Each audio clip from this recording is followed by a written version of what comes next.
Man, let's talk about life interruptions and life's journey, man. I tell you, Harvest Worship Center is a great place, and God has really brought us to the place, and I'm excited about that. But to really appreciate something, you got to really know where it comes from, how it got birthed.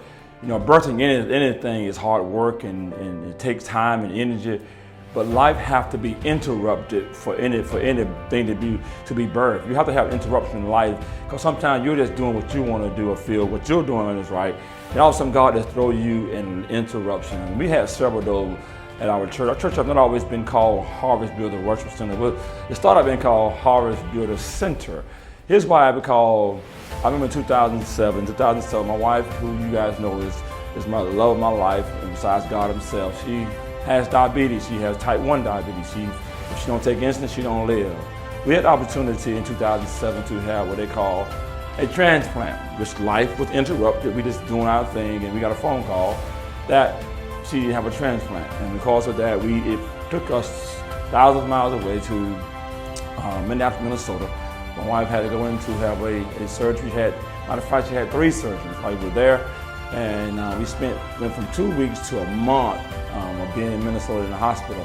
During that time, I didn't go up there to really do nothing, just take care of my wife. My kids stayed home, and we I took care of her. I stayed at the hotel across the street because I couldn't stay with her because of infections, those things, and we did that. And I was there with the mindset to just take care of her, pray when I had time, and just study God's word, fast, because this was a life and death situation. So I didn't want to take it lightly. So while I'm there, I'm just in the hotel reading God's word, praying, and not there. I'm at the hotel. I'm at the hospital doing the same thing. I'm praying, reading books, and just enjoying her and just making sure she's okay. She's on life support for a couple of weeks, and I'm sitting there praying and asking God, what to do, how to handle that situation.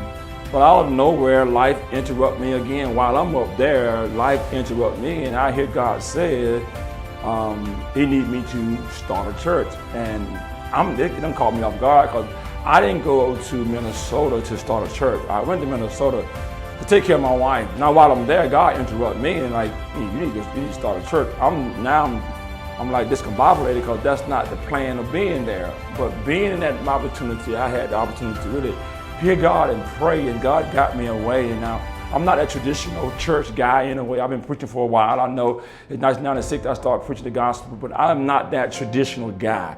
I will support people ministries. I'll push them hard as I can. But in my heart of heart, I didn't like the traditional mode of the church, because I'm a community guy. I got a background of being community oriented, so I've always had that passion for people. And so God gave me a pictorial view. He said, now if you can go back and build people, and I said, Lord, I can do that. Go out and reach and touch and help the homeless, I can do that. He started giving me a picture of things I could do. And while my wife is still in the hospital, he interrupted me with this vision. We're now 10 years in. That's why we must celebrate. We're still giving cars away. We're still giving clothes away. We're still giving food away. We're adding to the church. We're back at 2 services again. God is doing some great, amazing things at Harvest Builders Worship Center. And we must, and I challenge all our people, we must celebrate. I appreciate all those who have come alongside us and took this journey with us. My wife and I can't say enough of all the people God has brought our way, all the sons and daughters that's part of our ministry right now, all the mothers, all the children, all our workers who have grabbed the vision of HBWC. Because now we're doing now, God, we're reaching the lost, but at the same time, we're building the faithful. And let me tell you something, the foundation of our ministry is love God and love people. Let me tell you, guys, this journey that God has brought us on, guys, it came about through life interruptions.